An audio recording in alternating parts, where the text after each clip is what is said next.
Alors, autant vous dire, je suis pas du tout habitué à faire ce genre de vidéo. Vraiment, vraiment pas.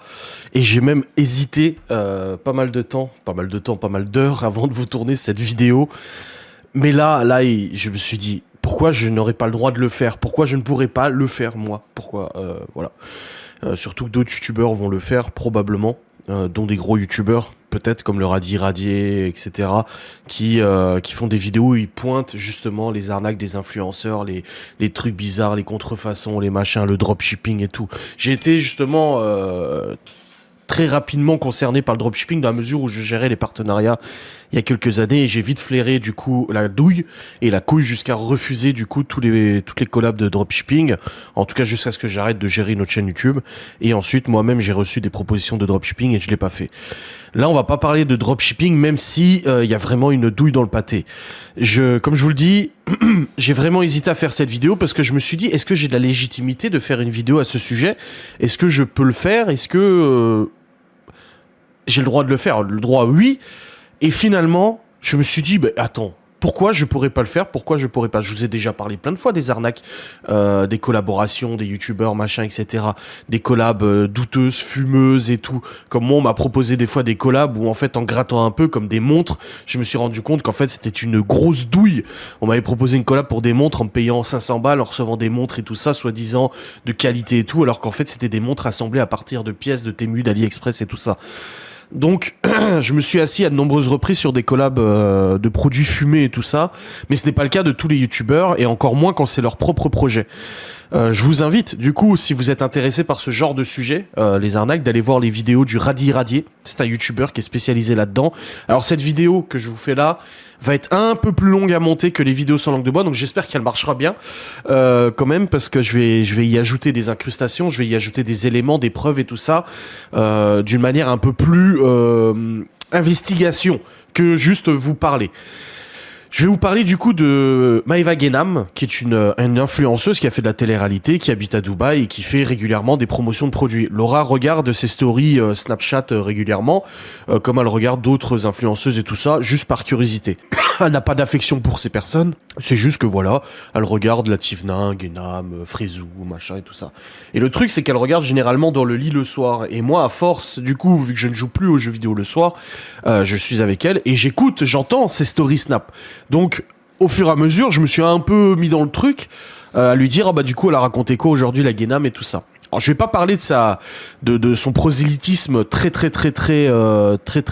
présent dans ses publications, mais je vais vous parler de son dernier projet. Elle avait teasé un énorme projet, un très gros projet, le plus gros projet de sa vie, etc. Alors, je sais pas si vous en avez entendu parler.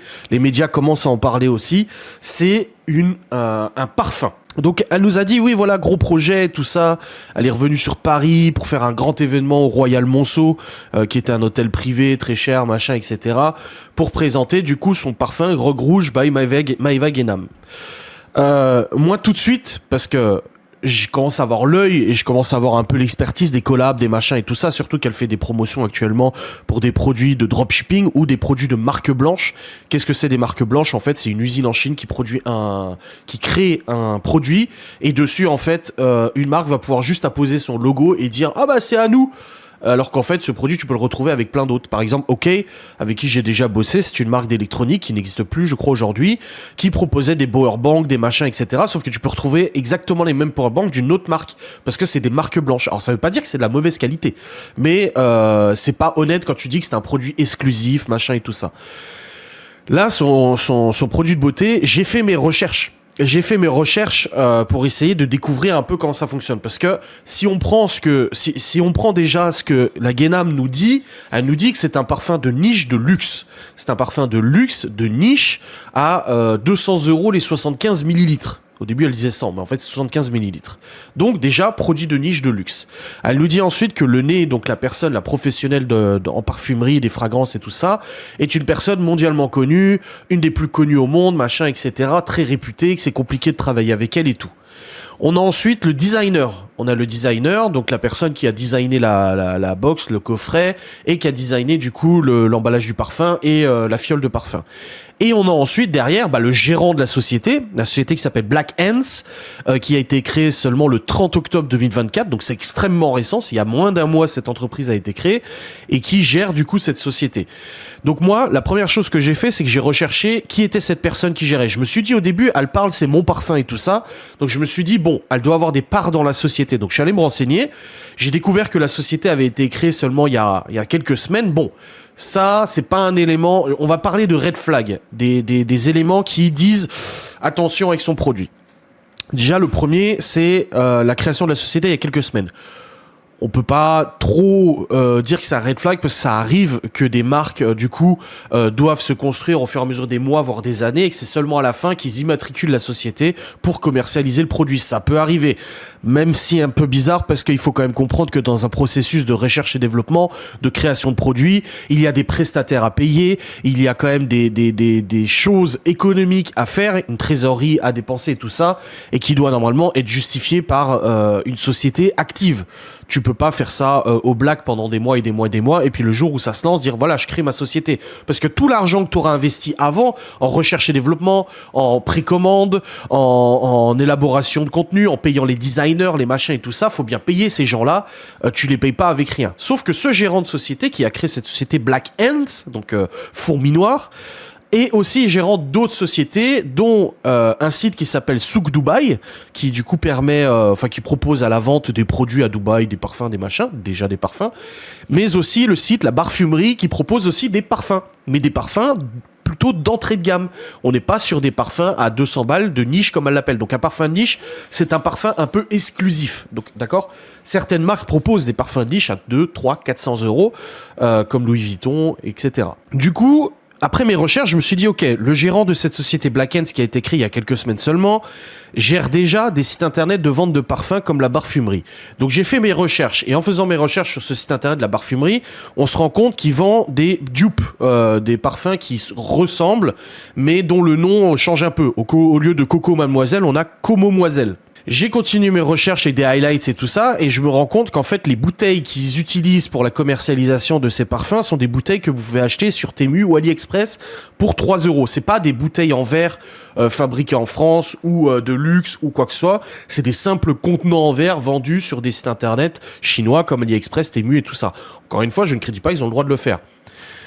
Donc, là, on se dit, bon... Le mec, il nous annonce le plus grand nez de France, la plus grande parfumeuse de France, c'est un truc de luxe, un produit de luxe. Tu peux vendre un produit de luxe si t'as envie de le vendre, mais il faut derrière que le reste soit de luxe aussi, qu'il y ait une justification au prix. Là, pour l'instant, on voit que la société n'a pas du tout de background, la société n'a pas pignon sur rue, on ne la connaît pas, elle est nouvelle. Le mec qui la gère déjà des trucs de parfum, mais de parfum un peu entrée de gamme, bas de gamme. En plus, il y a plusieurs termes comme parfum, eau de toilette, etc. Mais ça, je vais pas venir là-dedans parce que ça m'intéresse pas trop, et puis voilà. Donc tu te dis, bon, c'est comme si y avait un mec qui avait un garage Dacia, qui vendait des Dacia Logan, Duster, etc. Et du jour au lendemain, il te dit qu'il est spécialisé dans la vente de Rolls-Royce. C'est pas grave, tu peux, mais l'expertise est quand même vachement différente. C'est pas du tout le même marché, le marché de parfums de niche et tout ça. Bref, donc je fais mes recherches et tout ça. Je continue mes recherches, je m'alimente aussi de ce que les gens trouvent sur Internet, parce qu'il y a forcément des sujets sur Internet qui en parlent, etc. Je vais pas vous mentir, il y a des gens qui font leurs recherches aussi de leur côté. Et nous découvrons, en plus de ça, je dis nous parce que du coup, il y a certaines choses, c'est pas moi qui les ai trouvées, nous découvrons donc du coup que Guénam a seulement prêté son nom à une marque de parfum. Et elle nous dit, c'est 1 an et demi d'élaboration de parfum, etc. Le problème, c'est que dans la promotion vidéo, on voit que ça a été tourné, ils ont tourné les clips vidéo de l'élaboration de ce parfum il y a quelques jours seulement, quand elle a atterri à Paris. Donc ça veut dire quoi, l'élaboration pendant 1 an, c'était par téléphone? Oui, qu'est-ce que t'aimes comme parfum, tu vois? Il y a encore un manque de crédibilité, il y a un manque derrière. Tu te dis, ça fait 1 an et demi qu'ils travaillent sur le projet. Alors, je me trompe peut-être, hein. Ça fait 1 an et demi qu'ils travaillent sur le projet, mais les contenus médias qui montrent cette préparation, etc., datent d'il y a quelques jours. Donc, c'est peut-être pas 1 an et demi, tu vois. Donc, On réfléchit après aux autres personnes. On a du coup le designer du parfum, celui qui a créé la bouteille, et d'autres, parce qu'il n'y a pas que le parfum Guénam, il y a d'autres parfums qui sont en vente sur le site. Et là, on retrouve sur le site, du coup, ce designer qui est aussi gérant d'un site internet de déstockage. Déstockage plus ou je sais plus quoi. C'est un truc, encore une fois, de vente de produits un peu Temu, AliExpress et tout. On est loin, encore une fois, par un designer, d'une expertise de design, comme de grands designers français ou quoi que ce soit. Encore une fois, si c'est un produit à 30 balles, c'est pas grave. Mais on est sur un parfum à 200 €. C'est pas rien, 75 millilitres. Et il est vendu comme un parfum de niche, de très haut luxe, tu vois. Donc cette personne aussi, on a aussi la personne qui a géré le développement de la marque, etc., qui est une ancienne commerciale de chez Dacia apparemment, des recherches qui ont été faites, peut-être que c'est une erreur, je ne sais pas, mais en tout cas, encore une fois, hein, tout ce que je vous dis, il faut, voilà, attention, mais il y a quand même des choses qui sont parlantes, tu vois. On a ensuite un autre red flag, c'est le fait qu'on retrouve sur AliExpress ou Alibaba, donc les sites internet chinois, exactement le même flacon de parfum que son parfum à elle, où il y a juste une étiquette qui a été apposée dessus, une petite gravure. Encore une fois, 1, 2 ou 3 balles le flacon. Tu te dis, pour quelqu'un qui a fait, un designer qui a fait une recherche en développement, qui a élaboré un truc, machin, on est sur des contenants chinois. Comme Nikki Cosmetics à l'époque, où j'avais retrouvé sur les sites AliExpress les contenants. Tu les retrouves sur AliExpress, tu vois. Après, tu te dis, bon, c'est pas grave. Peut-être. On a 2 autres éléments qui sont aussi troublants. C'est le fait que ça, je l'ai vu tout de suite. C'est que le site internet Black Ants est hébergé chez Shopify. Quand tu vends un produit de luxe à 200 € le parfum, qui est en précommande, hein, ça veut dire qu'ils n'ont même pas de stock. Ça veut dire qu'ils vont attendre de voir combien de gens vont le commander pour ensuite produire les flacons et les expédier. Très malin, ça évite des pertes de trésorerie et ça évite de se retrouver out of stock. Donc, out of stock, oui, de se retrouver plus pas out of stock, mais avec trop de stock. Parce qu'ils se vendraient pas, ils ont produit, je sais pas, 1000 parfums, ils en vendent que 500.